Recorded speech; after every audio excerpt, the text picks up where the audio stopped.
TRPಯ list ಏನಿದೆಯಲ್ಲ, ನಿಮ್ಮ ಬದ್ಧತೆ, ನಿಮ್ಮ ನೈತಿಕತೆ, ನಿಮ್ಮ ಮೌಲ್ಯಗಳಿಗೆ ಹಿಡಿದಂತಹ ಕನ್ನಡಿರಿ ಅದು. ನಿಮಗೆ ಪ್ರೋಗ್ರೆಸ್ ಕಾರ್ಡ್, ಅದು ನೀವೇ ಮಾಡಿಕೊಂಡಿರುವಂತಹ ಪ್ರೋಗ್ರೆಸ್ ಕಾರ್ಡು ಬದಲಾವಣೆ ಆಗಿ ಪಬ್ಲಿಕ್ ಟಿವಿಯ ರಂಗಣ್ಣ ಬದಲಾವಣೆ ಆಗಿ ನೀವು ಹಿರಿಯ ಪತ್ರಕರ್ತರಿದ್ದೀರಿ, 3ನೇ ಪ್ಲೇಸಲ್ಲೇ ಕೂತಿದ್ದೀರಿ. ನೀವು 3ನೇ ಪ್ಲೇಸಲ್ಲೇ ಕೂತಿದ್ದೀರಿ. ಸ್ನೇಹಿತರೆ, ಕಾಮಿಡಿ ಏನು ಗೊತ್ತಾ? TRP ಲಿಸ್ಟಲ್ಲೇ ಇಲ್ಲದಂತಹ BTV TRP ಲಿಸ್ಟನ್ನು ಶೇರ್ ಮಾಡುತ್ತೆ, ಫೇಸ್ಬುಕ್ಕಲ್ಲಿ ಶೇರ್ ಮಾಡುತ್ತೆ. TRP ಲಿಸ್ಟಲ್ಲೇ ಇಲ್ಲದಂತಹ BTV ಶೇರ್ ಮಾಡುತ್ತೆ ಅಂದರೆ, ಒಂದು ಕಾಲದಲ್ಲಿ ಸ್ಯಾಟಲೈಟ್ ಚಾನೆಲ್ ಆಗಿದ್ದಂಥ BTV ಇವತ್ತು ಅಡ್ರೆಸ್ ಗೆಲ್ದಂಗೆ ಆಗಿದೆ. ಈ 10 ಜನರ ಲಿಸ್ಟಲ್ಲಿ BTVನೇ ಇಲ್ಲ. ಇನ್ನು ಕಳೆದ ವಾರ TRP ಲಿಸ್ಟಲ್ಲಿ ಪಬ್ಲಿಕ್ ಟಿವಿಯ ರಂಗಣ್ಣ 3ನೇ ಪ್ಲೇಸಲ್ಲೇ ಇದ್ದರು. ಈ ಬಾರಿಯೂ 3ನೇ ಪ್ಲೇಸಲ್ಲೇ ಇದ್ದಾರೆ. ಅಜಿತ್ ಹನುಮಕ್ಕನವರ ರಾಷ್ಟ್ರವಾದಿ ಪತ್ರಕರ್ತರಾಗಿರುವಂಥ ಅಜಿತ್ ಹನುಮಕ್ಕನವರ ಸುವರ್ಣ ವಾಹಿನಿ 4ರಲ್ಲೇ ಇದೆ. ರಿಪಬ್ಲಿಕ್ ಕನ್ನಡ ಅರ್ಣಬ್ ಗೋಸ್ವಾಮಿ ಅವರ ರಿಪಬ್ಲಿಕ್ ಕನ್ನಡ ನಮ್ಮ ಶೋಭಕ್ಕ ಸಂಪಾದಕರಾದ ಮೇಲೆ ಒಂದು ಸ್ಟೆಪ್ ಮೇಲೆ ಹೋಗಬೇಕಾಗಿತ್ತು, ಒಂದು ಸ್ಟೆಪ್ ಕೆಳಗಡೆ ಇಳಿದವ್ರೆ. ಅವ್ರ ಪ್ಲೇಸ್ಗೆ ನ್ಯೂಸ್ ಫಸ್ಟ್ ಬಂದಿದೆ. ಇದು ನಮ್ಮ ಕನ್ನಡದಲ್ಲಿರುವಂತಹ ಬೆರಳೆಣಿಕೆಯಷ್ಟು ಸ್ಯಾಟಲೈಟ್ ಚಾನಲ್ಗಳ ಇವತ್ತಿನ ದಯನೀಯ ಸ್ಥಿತಿ. ವಿಶೇಷ ಏನಂದರೆ 10 ಲಿಸ್ಟಲ್ಲಿ ಗ್ಯಾರಂಟಿ ನ್ಯೂಸು ಸಹ ಒಂದು ಪ್ಲೇಸ್ ತೆಗೆದುಕೊಂಡಿರುವಂಥದ್ದು. ಇದು ನಮ್ಮ ಚಾನಲ್ಗಳಿಗೆ ಒಂದು ಎಚ್ಚರಿಕೆಯ ಗಂಟೆ ಆಗಬೇಕಲ್ವಾ? ಸ್ಯಾಟಲೈಟ್ ಚಾನಲ್ಗಳವರು ದಾರಿ ತಪ್ಪುತ್ತಾ ಇದ್ದೀರಿ ಅನ್ನೋದನ್ನು ಒಂದು ಎಚ್ಚರಿಕೆಯ ಗಂಟೆ ಅಲ್ವಾ ನಿಮಗೆ? ನಿಮ್ಮ ಬದ್ಧತೆ ಕಳ್ಕೊಂಡಿದ್ದೀರಿ, ನೈತಿಕತೆ ಕಳ್ಕೊಂಡಿದ್ದೀರಿ, ಮೌಲ್ಯಗಳನ್ನು ಹರಾಜಿಗಿಟ್ಟಿದ್ದೀರಿ. ಇಡೀ ಕರ್ನಾಟಕದಲ್ಲಿ ಒಂದು ಧ್ವನಿ ಆಗಬೇಕಾದಂತಹ ಸ್ಯಾಟಲೈಟ್ ಚಾನಲ್ಗಳು ಇವತ್ತು ಯಾವ ಸ್ಥಿತಿಗೆ ಬಂದುಬಿಟ್ಟಿದ್ದೀರಿ? ನೀವು ಯಾವ ಸ್ಥಿತಿಲಿದ್ದೀರಿ? ನಿಮಗೆ ನೀವೇ ಆತ್ಮಾವಲೋಕನ ಮಾಡ್ಕೊಳ್ಳೋದಕ್ಕೋಸ್ಕರವಾಗಿ ನಿಮ್ಮದೇ ಆದಂತಹ ಮೆಜರ್ಮೆಂಟ್ ಅಂತ ಏನು ಹೇಳ್ತೀವಲ್ಲ, ನಿಮ್ಮ ಪಕ್ಷಿ ನೋಟಕ್ಕೆ TRP ಅಂತ ಬಿಡುಗಡೆ ಮಾಡ್ತಾರೆ. ಆ TRPನಲ್ಲಿ ನೀವು ಯಾವ ಸ್ಥಾನದಲ್ಲಿದ್ದೀರಿ, ನೀವು ಯಾಕೆ ಮೇಲೆ ಏರ್ತಾ ಇಲ್ಲ, ಎಲ್ಲವೂ ಸಹ ಇಲ್ಲೇ ಕಾಣ್ತಾ ಇದೆ. ಜನ ನಿಮ್ಮನ್ನು ರಿಜೆಕ್ಟ್ ಮಾಡಿದ್ದಾರೆ. ರೀ. ನೀವು ಎಲ್ಲ ಸ್ಯಾಟಲೈಟ್ ಚಾನಲ್ಗಳನ್ನ ರಿಜೆಕ್ಟ್ ಮಾಡಿದ್ದಾರೆ. ನೀವು TRPಗೆ, ಕಮರ್ಷಿಯಲ್ಗೆ, ರೆವಿನ್ಯೂಗೋಸ್ಕರವಾಗಿ ಏನೆಲ್ಲ ಸೈಕಲ್ ಹೊಡಿತಾ ಇದ್ದೀರಿ, ಏನೆಲ್ಲ ತಂತ್ರಗಳನ್ನು ಮಾಡ್ತಾ ಇದ್ದೀರಿ. ಆದರೂ ಸಹ ಜನ ನಿಮ್ಮನ್ನು ನಂಬೋದಿಲ್ಲರಿ. ಯಾಕೆಂದರೆ ಆ ನಂಬಿಕೆಯನ್ನು ಕಳ್ಕೊಂಡ್ಬಿಟ್ಟಿದ್ದೀರಿ. ಆ ನಂಬಿಕೆಯನ್ನು ಕಳ್ಕೊಂಡಿರೋದ್ರಿಂದ ಜನ ಯಾರೂ ನಿಮ್ಮನ್ನು ನಂಬ್ತಾ ಇಲ್ಲ. ಇವತ್ತು ಯೂಟ್ಯೂಬರ್ಸು ಅಲ್ಲಲ್ಲಿ ಭಾಳ ಚೆನ್ನಾಗಿ ಇರುವಂಥ ನಿಷ್ಠಾವಂತರಾಗಿ ಕೆಲಸ ಮಾಡ್ತಾ ಇರುವಂಥ ಯೂಟ್ಯೂಬರ್ಸ್ಗಳು ಇದ್ದಾರೆ. ರೋಲ್ ಕಾಲ್ ಯೂಟ್ಯೂಬರ್ಸು ಇದ್ದಾರೆ.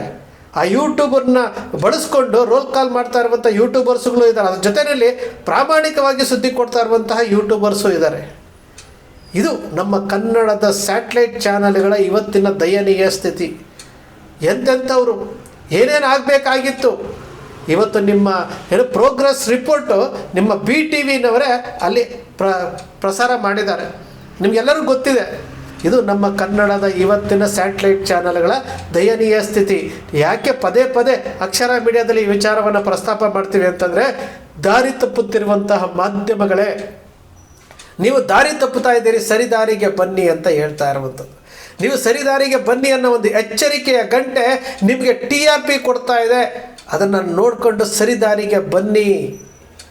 ನೀವು ಸರಿದಾರಿಗೆ ಬರೆದು ಹೋದರೆ ಜನ ನಿಮ್ಮನ್ನು ಮರೆತು ಬಿಡ್ತಾರೆ. ಇವತ್ತು ಸ್ಯಾಟಲೈಟ್ ಚಾನಲ್ ನಡೆಸೋದು ಎಷ್ಟು ಕಷ್ಟ ಅಂತೇಳಿ ಮೊನ್ನೆ ಒಬ್ಬರ ಹತ್ರ ಮಾತಾಡಬೇಕಾದ್ರೆ ಹೇಳಿದ್ರು. ಒಂದು ಯೂಟ್ಯೂಬ್ ಚಾನಲ್ನವರು ಒಂದು ಕಾರ್ಯಕ್ರಮ ಮಾಡಿದಾಗ ಅವ್ರ ಜೊತೆ ಚರ್ಚೆ ಮಾಡಬೇಕಾದ್ರೆ ಬಿಳಿ ಆನೆ ಸಾಕದಂಗೆ ಸರ್ ಸ್ಯಾಟಲೈಟ್ ಚಾನಲ್ಗಳು. ಅದನ್ನು ಬದ್ಧತೆಯಿಂದ ಮಾಡ್ಕೊಂಡು ಹೋಗಿದ್ರೆ ಎಂತಹ ಗೌರವ ಕೊಟ್ಟಿದ್ರು ನಿಮಗೆ ಸ್ಯಾಟಲೈಟ್ ಚಾನಲ್ಗಳು. ಅವ್ರಿಗೆ ನೀವು ಮಾಡ್ಕೊಂಡಿದ್ದೇನು? ಇವತ್ತು ರಿಪಬ್ಲಿಕ್ ಕನ್ನಡ ಬಂತು, ದಿಗ್ವಿಜಯದಿಂದ ರಿಪಬ್ಲಿಕ್ ಕನ್ನಡ ಚೇಂಜ್ ಆಯಿತು. ಅರ್ಣಬ್ ಗೋಸ್ವಾಮಿ ಅವರ ಚಾನಲ್ ಚೇಂಜ್ ಆಯಿತು. ಶೋಭಾ ಮಳವಳ್ಳಿಯವರು ಸುವರ್ಣದಲ್ಲಿ ಹೆಡ್ ಮಿಸ್ ಆಗಿದ್ದಂಥವ್ರು ಅಲ್ಲಿ ಹೋಗ್ತಾರೆ, ಏನೋ ಚೇಂಜ್ ಆಗುತ್ತೆ ಅಂತಂದರೆ ಇವತ್ತು ರಿಪಬ್ಲಿಕ್ ಕನ್ನಡದ ಪರಿಸ್ಥಿತಿ ಯಾವ ರೀತಿ ಆಗಿದೆ ಅಂತಂದರೆ ಡೌನ್ ಇಳಿದು ಬಿಡ್ತು. ಈ ಸತ್ಯ, ನ್ಯಾಯ, ನೀತಿ, ಧರ್ಮದ ರೀತಿಯಲ್ಲಿ ನಡ್ಕೊಂಡು ಹೋಗುವಂಥವರಿಗೆ ಖಂಡಿತ ಬೆಲೆ ಇದೆ. ನಮ್ಮ ವಿಜಯಲಕ್ಷ್ಮಿ ಅವರು ಹೇಳ್ತಾ ಇರ್ತಾರಲ್ಲ, ನಾನು TV9ನಲ್ಲಿದ್ದಾಗ TRP ರೇಟು 200 ಮೇಲೆ ದಾಟ್ತಿತ್ತು. ಇವತ್ತು TRP ಲೆವೆಲ್ ಅಂತಂದರೆ 10, 20, 30ಕ್ಕೆ ಬಂದಿದೆ ಅನ್ನೋದನ್ನು ಇವತ್ತು ಆ ಲಿಸ್ಟು ಸತ್ಯ ಹೇಳ್ತಾ ಇದೆ. ನಿಮ್ಮನ್ನು ರಿಜೆಕ್ಟ್ ಮಾಡ್ತಾ ಇದ್ದಾರೆ ಜನ ಅನ್ನೋದಕ್ಕೆ ಆ TRP ಲಿಸ್ಟೇ ನಿಜವಾದಂತಹ ಸಾಕ್ಷಿ. ಬದಲಾವಣೆ ಆಗಿ ನೀವು ಬದಲಾಗಿದ್ರೆ ಮಾತ್ರ ಈ ದೇಶ ಬದಲಾವಣೆ ಆದಿತ್ತು.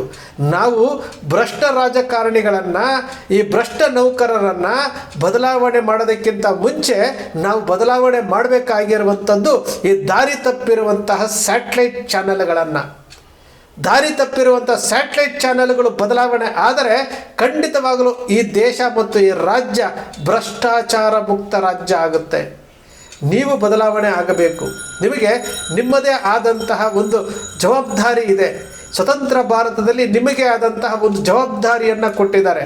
ಆ ಜವಾಬ್ದಾರಿಯನ್ನು ಅರಿತು ನೀಡಬೇಕಾಗಿದ್ದಂತಹ ನೀವುಗಳು ಇವತ್ತು ದಾರಿ ತಪ್ಪಿದ್ದೀರಿ. ಇವತ್ತು ಯಾರೋ ಹೇಳಿದ್ರು ಅಂತ ಹೇಳ್ತಾ ಇರುವಂಥದ್ದಲ್ಲ, ನಿಮ್ಮದೇ ಸಹೋದ್ಯೋಗಿಗಳಾಗಿರುವಂತಹ BTVನವರು ಶೇರ್ ಮಾಡಿದ್ದಾರೆ. ಎಲ್ಲರಿಗೂ ಗೊತ್ತೇ ಇರುತ್ತೆ. ಒಂದು ಗ್ಯಾರಂಟಿ ನ್ಯೂಸ್ನ ಅವರು ಖುಷಿ ಪಡ್ತಾ ಇರ್ತಾರೆ. ಅದರಲ್ಲಿ ನಾವು ಒಬ್ಬರು ಸೇರಿಕೊಂಡ್ರಿ, TRP ಲಿಸ್ಟಲ್ಲಿ ನಾವು ಬಂದಿದ್ದೀವಿ.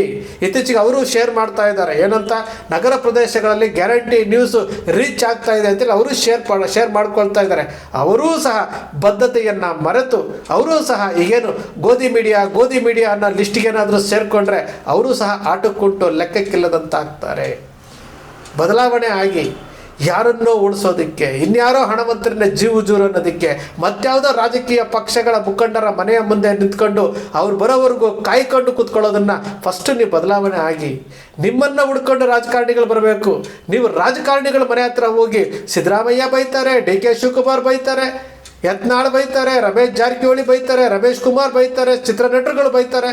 ಇಷ್ಟೆಲ್ಲ ಬೈತಿದ್ರು ಸಹ ನಮಗೂ ಅದಕ್ಕೆ ಸಂಬಂಧ ಇಲ್ಲ ಅನ್ನೋ ರೀತಿಯಲ್ಲಿ ಎಲ್ಲ ಒರೆಸ್ಕೊಂಡು ಹೋಗ್ತಾ ಇದ್ದೀರಪ್ಪ. ಇದು ನಿಮ್ಮ ಬದ್ಧತೆಯನ್ನು ಪ್ರಶ್ನೆ ಮಾಡುವಂಥದ್ದು, ನಿಮ್ಮ ನಡವಳಿಕೆಯನ್ನು ಪ್ರಶ್ನೆ ಮಾಡುವಂಥದ್ದು. ಅರ್ಥ ಮಾಡ್ಕೊಳ್ಳಿ. ಒಂದೇ ಒಂದು ಯಾವುದಾದ್ರೂ ಒಂದು ವಿಚಾರವನ್ನು ಇಟ್ಕೊಂಡು ಫಾಲೋ ಅಪ್ ಮಾಡಿ ಅದಕ್ಕೆ ನ್ಯಾಯ ಕೊಡಿಸಿದ್ದೀರಾ? ಒಂದೇ ಒಂದು ಬ್ರೇಕಿಂಗ್ ನ್ಯೂಸು. ಏನು ಬ್ರೇಕಿಂಗ್ ನ್ಯೂಸ್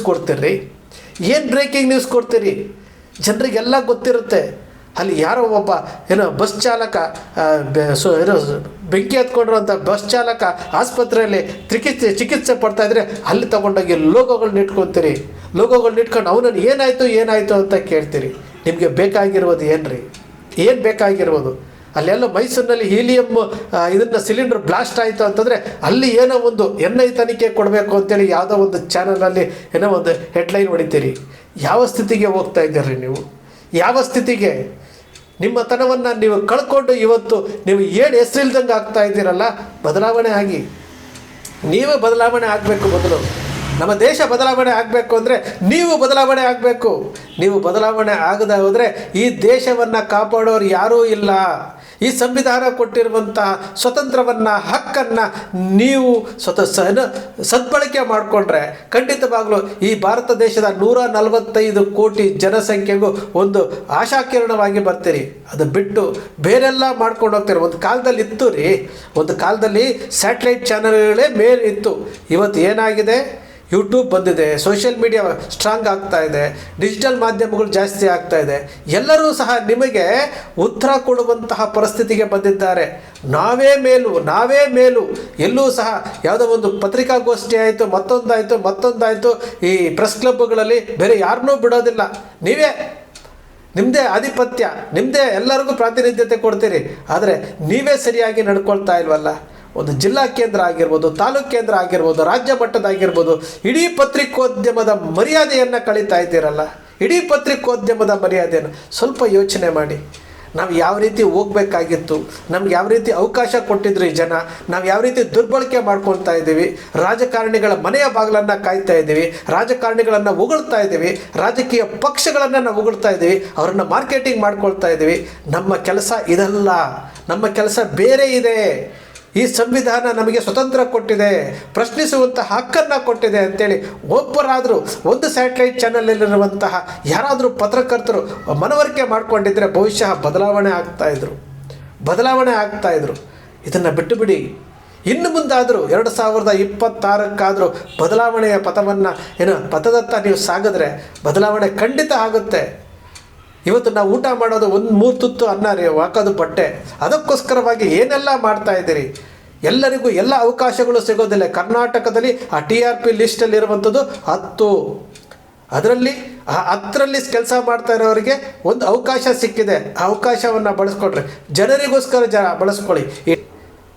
ಸ್ನೇಹಿತರೆ, ಯಾವತ್ತು ನಮ್ಮ ಕಣ್ಣು ಮುಂದೆ ತಪ್ಪು ನಡೀತಾ ಇರುತ್ತಲ್ಲ, ಆ ತಪ್ಪನ್ನು ಎತ್ತಿ ತೋರಿಸಬೇಕು. ನೀವು ಬದಲಾವಣೆ ಆಗಿ ಅಂತ ಹೇಳಬೇಕು. ಆಗ ಮಾತ್ರ ನಾವು ಮನುಷ್ಯರಾಗಿರೋದಕ್ಕೆ ಒಂದು ಸಾರ್ಥಕತೆ ಇರುತ್ತೆ. ನಾವು ಸಹ ಒಂದು ಜವಾಬ್ದಾರಿಯುತವಾದಂಥ ಪ್ರಜೆಯಾಗಿ ಅವ್ರಿಗೂ ಹೇಳುವಂತಹ ಅಧಿಕಾರ ನಮಗೂ ಇರುತ್ತೆ. ಈ ಸಂವಿಧಾನ ಕೊಟ್ಟಿದೆ. ಸ್ನೇಹಿತರೆ, ನಿಮ್ಮ ಅಕ್ಷರ ಮೀಡಿಯಾ ಸೃಷ್ಟಿ ಮಾಡೋದಿಲ್ಲ, ಕಲ್ಪನೆ ಮಾಡೋದಿಲ್ಲ, ವಾಸ್ತವದ ವಿಚಾರವನ್ನು ವಿಶ್ಲೇಷಣೆ ಮಾಡುತ್ತೆ. ನಿಮ್ಮ ಅಕ್ಷರ ಮೀಡಿಯಾದ ವಿಶ್ಲೇಷಣೆ ನಿಮ್ಗೆ ಇಷ್ಟ ಆಯಿತು ಅಂದರೆ, ಸಬ್ಸ್ಕ್ರೈಬ್ ಆಗಲಿಲ್ಲ ಅಂದರೆ ಸಬ್ಸ್ಕ್ರೈಬ್ ಮಾಡ್ಕೊಳ್ಳಿ. ಪಕ್ಕದಲ್ಲಿ ಕಾಣುವಂಥ ಬೆಲ್ ಐಕಾನ್ ಪ್ರೆಸ್ ಮಾಡಿ, ಶೇರ್ ಮಾಡಿ, ಪ್ರೋತ್ಸಾಹ ನೀಡಿ.